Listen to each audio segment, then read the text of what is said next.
हो रहा है खुतबे का। आका फरमाते हैं जो इस महीने में किसी का रोजा इफ्तार कराए अल्लाह उसके गुनाह माफ कर देता है। इसी पे बस नहीं फरमाया और उसकी गर्दन आग से आजाद कर दी जाती है और उसको भी उसी कद्र सवाब मिलता है, उसको भी रोजा रखने वाले के बराबर सवाब मिलता है और उस रोजेदार के रोजे में कोई कमी नहीं होती सवाब में। कुछ लोग इस नियत से भी किसी की दावत में रोजा इफ्तार करने नहीं जाते कि लोग सोचते हैं यार अगर हम रोजा इफ्तार कर लेंगे उसका खाकर तो उसको सारा सवाब मिल जाएगा, हमें नहीं मिलेगा। ऐसा नहीं है, आप कहीं इफ्तारी करोगे तो उसको भी मिलेगा, आपको भी मिलेगा और आपके सवाब में कोई कमी नहीं होगी।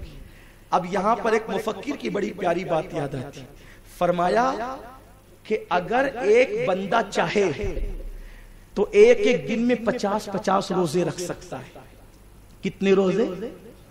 50-50, 100-100, 500 रोजे रख सकता है। हैरत है, बंदा तो एक ही रोजा रख सकता है, एक दिन में 50 कैसे रखेगा? तरीका ये है, एक तुम रखोगे, 50 को इफ्तार करा दो तो तुम्हारे नामे अमाल में 50 रमजान शरीफ के रोजों का सवाब लिख दिया जाए।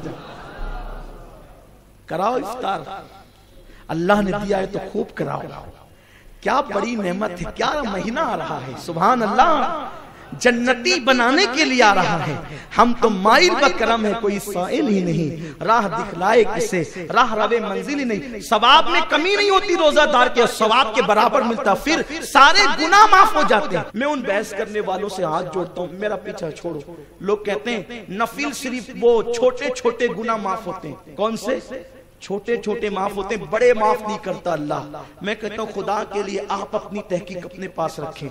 हुजूर ने कह दिया ना गुनाह माफ होते हैं, हमारा ईमान है सब माफ होते हैं।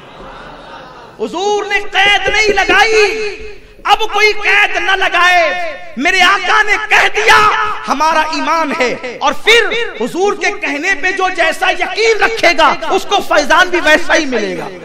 तो हुजूर के फरमान पे जो जैसा यकीन रखे फैज वैसा ही पाता है। तो सरकार ने फरमाया जो इफ्तार कराएगा अल्लाह उसके गुनाहों को माफ कर देगा। हुजूर आपके करम से उम्मीद है, वो तो निहायत सस्ता सौदा बेच रहे हैं जन्नत का, हम मुफलिस क्या मोल चुकाएं, अपना हाथ ही खाली है। हुजूर ने कह दिया गुनाह माफ होते, हुजूर हमें यकीन है सगीरा भी माफ होती है और कबीरा भी माफ होते हैं। और उसके करम के आगे सगीरा क्या है और कबीरा क्या है, अगर वो करम करने पे आए वो तो बहुत करीब है। उसके महबूब की शान ये है, एक मैं क्या मेरे इसिया की हकीकत कितनी, मुझसे 100 लाख तो काफी है इशारा। वो इशारा कर दे तो 100 लाख बख्शे जाएं और वो फरमा दे कि रोजे इफ्तार कराने वाले की कि गुनाह माफ।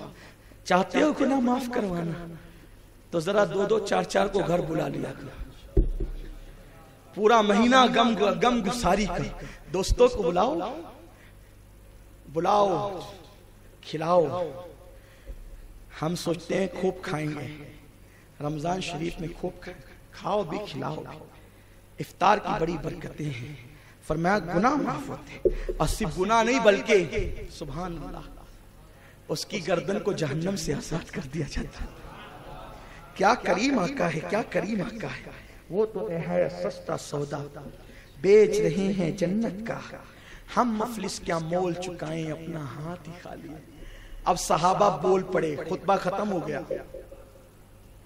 खुतबा खत्म हो गया, बल्कि इख्तिताम पर आया है, करीबुल खत्म है। फरमाया कि न रोजेदार के सवाब में कमी आएगी, गुनाह माफ भी हो जाएंगे, जहन्नम से आजादी मिलेगी। सहाबा तो लालची थे ना अमल के मामले में, दौलत के नहीं, शोहरत के नहीं, अमल की। उनकी शोहरत तो लामकां तक थी, जिक्र होते थे लामकां पर।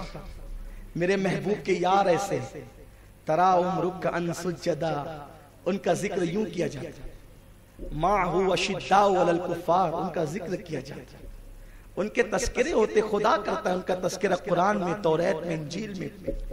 वो नेकियों के लालची थे, हरीस थे। बोल पड़े या रसूल अल्लाह, या रसूल अल्लाह सल्लल्लाहु अलैहि वसल्लम, हमें ये ताकत कहाँ है, कि किसी को रोजा इफ्तार करें, क्योंकि वो तो पेट पे पत्थर बांधने वाले लोग थे ना। अक्सर साहबा बज़ाहिर गरीब थे, कहने लगे या रसूल अल्लाह हमें हर एक में ये ताकत थोड़ी है कि रोजा इफ्तार कराएं।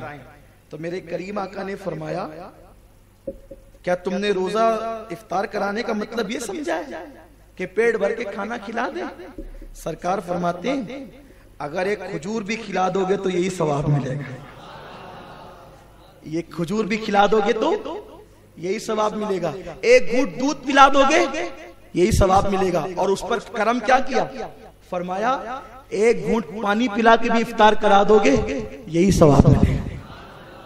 एक दूसरी हदीस में, इसमें नहीं, दूसरी हदीस में साहबा ने पूछा या रसूल अल्लाह ये जो पानी पिलाने पे इतना बड़ा सवाब है रोजेदार को इफ्तार के वक्त कि गुनाह माफ हो जाएं, जहन्नम से आजादी मिल जाए और फिर रोजेदार के बराबर सवाब मिले, तो ये वहां पर है सवाब जहां पानी नहीं मिलता हो, जहां पे पानी की किल्लत हो, पानी नहीं मिलता हो, वहां पिलाने पे ये सवाब है। आका फरमाते हैं दरिया के किनारे भी पिलाओगे तो भी यही सवाब मिलेगा। तुम्हारे मुंह से जो निकली वो बात हो के रही।